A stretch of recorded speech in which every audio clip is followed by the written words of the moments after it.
আপনি কি ওই মাকড়সার জাল দেখতে পাচ্ছেন? মাকড়সারা ভীষণ পরিশ্রম করে এটা তৈরি করে। নিজের শরীরের রস দিয়ে এই জাল বোনে। আপনি কি এটার উদ্দেশ্য জানেন? আসলে মাকড়সা এই জালে ছোট কীটপতঙ্গ ধরে তাদেরকে খাদ্যরূপে গ্রহণ করে। কিন্তু আপনি কি এই কথা জানেন যে একদিন মাকড়সা নিজেই নিজের জালে জড়িয়ে মৃত্যুবরণ করে থাকে? বলুন, কি করেন আপনি এই জাল দেখতে পেলেই মুছে ফেলেন এর অস্তিত্ব, তাই না? তেমনি অন্যদিকে পাখির বাসা, পাখিরাও ভীষণ পরিশ্রম করে এটা তৈরি করে। কিন্তু যদি পাখি একদিন এটা ছেড়ে চলে যায়, তাহলেও লোকে এটা নষ্ট করে দেয় না। কারণটা কি? এর কারণ হলো এর নির্মাণ জীবন সঞ্চারের জন্য করা হয়েছিল, নষ্ট করার জন্য নয়। তাই মনে রাখবেন, জীবনে আপনার পরিশ্রম যতই বেশি হোক না কেন, যদি আপনার লক্ষ্য শুভ না হয়, তাহলে আপনারও বিনাশ নিশ্চিত। তাই সৃজন করতেই থাকুন আর মুগ্ধ হয়ে বলুন, রাধা রাধা।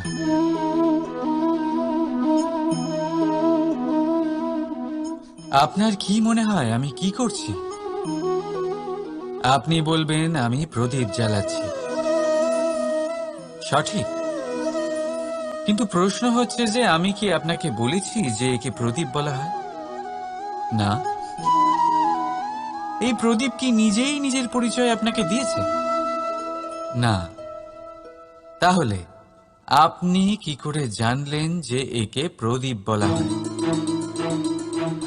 উত্তর হচ্ছে প্রকাশ, যে স্বয়ং জ্বলে অন্ধকারের মধ্যে সংসারকে পথ দেখায়, সেটাই প্রদীপ। যা নিরাশার মাঝে আশার আলো প্রদর্শন করে, সেটাই প্রদীপ। অপর দিকে আছে সাপ, যাকে না দেখেও তার ফনার আওয়াজ শুনেই লোকে ভয় পেয়ে যায়। তার মানে ব্যক্তির পরিচয় তার কর্মের দ্বারা পাওয়া যায়। তাই আপনার এটা বলার প্রয়োজন নেই যে আপনার পরিচয় কি। এটা আপনার কর্মই নিশ্চিত করবে যে লোকে আপনাকে প্রদীপ ভেবে ভালোবাসবে নাকি সাপ ভেবে ভীত হয়ে থাকবে। রাধা রাধা। সময় কত বিচিত্র হয়। সময় আমাদের পক্ষে থাকলে আমরা নিজেদের রাজা মনে করে নিই, আর সেই সময় যদি বিপক্ষে চলে যায়, তাহলে নিঃস্ব হতে সময় লাগে না। তাই মানুষের একটা অভ্যেস আছে, খারাপ সময়ের জন্য কিছু সঞ্চয় করা। আত্মীয়, বন্ধু খারাপ সময় পাশ থেকে সরে যায়। যশ, মান প্রতিকূল সময় চিরস্থায়ী হয় না। তাই মানুষ মনে করে অর্থ সঞ্চয় করাই শ্রেয়। অর্থের কোনো হৃদয় নেই যা সময়ের সাথে পরিবর্তিত হবে। সংসার বলে সর্বদা অর্থ সঞ্চয় করতে থাকুন। খারাপ সময় অবশ্যই কাজে লাগবে, কিন্তু আমি বলবো শুভ কর্ম করতে থাকুন, আনন্দে থাকুন, নিজের ওপর আর ঈশ্বরের ওপরে বিশ্বাস রাখুন। খারাপ সময় কখনো আসবেই না। রাধা রাধা। প্রকৃতি মানুষকে এক বিশেষ শক্তি দিয়েছে, অন্য জীবের থেকে বেশি শক্তি দিয়েছে। স্মরণ শক্তি। এই শক্তি মানুষকে অন্য জীবের থেকে ভিন্ন করে, ইতিহাস রচনা করার প্রেরণা দেয়, জ্ঞানকে বংশানুক্রমে এগিয়েও নিয়ে যায়। আর যারা ভুলে যান, অধিকাংশ সময় তারা উপহাস আর দয়ার পাত্র হয়ে যান। কিন্তু এটাই কি প্রকৃত রূপে সত্য? না। এই স্মরণ শক্তি মানুষের বিকাশে সব থেকে বড় বাধা হয়ে দাঁড়ায়। তার মনকে দূষিত করে দেয়। খারাপ অভিজ্ঞতা, কারোর করা বিশ্বাসঘাতকতা, কারোর কটাক্ষ বেশিরভাগ মানুষই ভুলতে পারেন না, আর তারপর প্রতিশোধ নিতে উদ্যত হন। প্রথমে সময় নষ্ট করেন প্রতিশোধের প্রস্তুতিতে, আর তারপর সময় নষ্ট করেন প্রতিশোধ নেওয়ার সুযোগ খুঁজতে। যদি সন্তুষ্টি পেতে চান, যদি জীবনে আনন্দ পেতে চান, তাহলে স্মরণ শক্তির সদ্ব্যবহার করুন। নিজের স্মরণ শক্তিকে চালনা করুন শুধুমাত্র ভালো কথা আর ভালো স্মৃতির দিকে। জীবনে আনন্দ পাবেন। রাধা রাধা।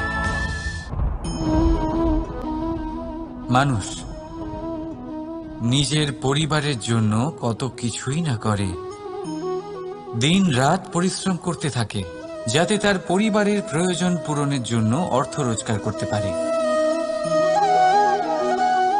কিন্তু শুধু অর্থ রোজগার করাটাই কি যথেষ্ট?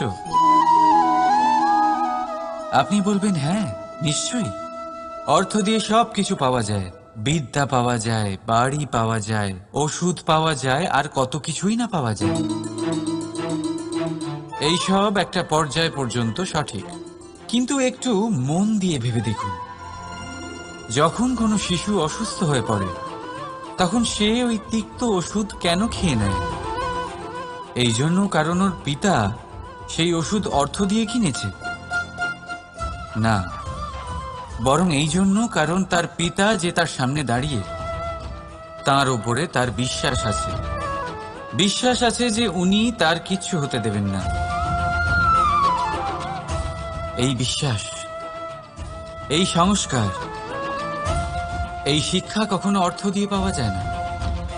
এটা পাওয়া যায় সেই সময় থেকে যা মাতা পিতা তাদের সন্তানের সাথে কাটিয়েছেন।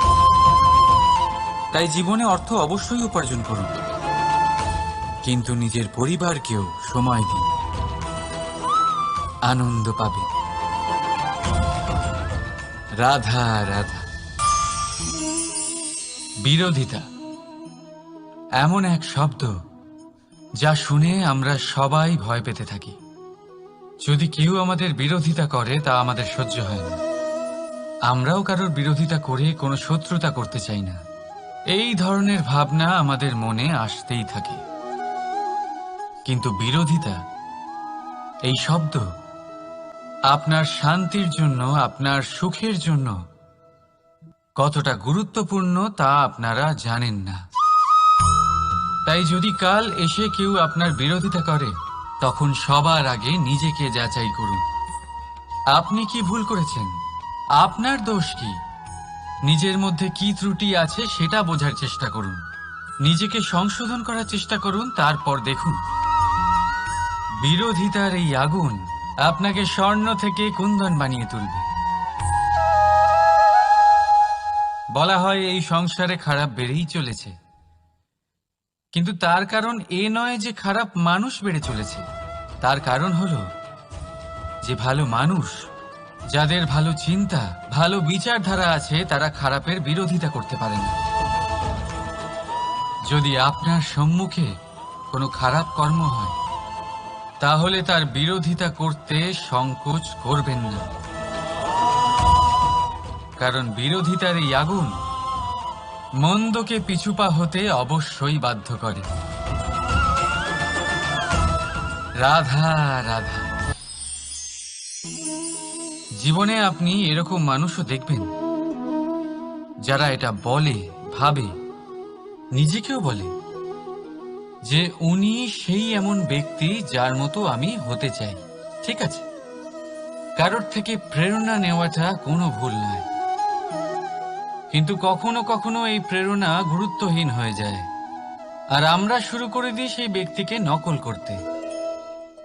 এখানেই থেমে যায় আমাদের উন্নতি। এবারে দেখুন,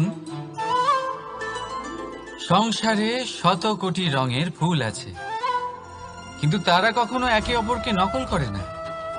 নকল করে না তাদের রং, নকল করে না তাদের সুগন্ধ। তাহলে আমরা করি কেন?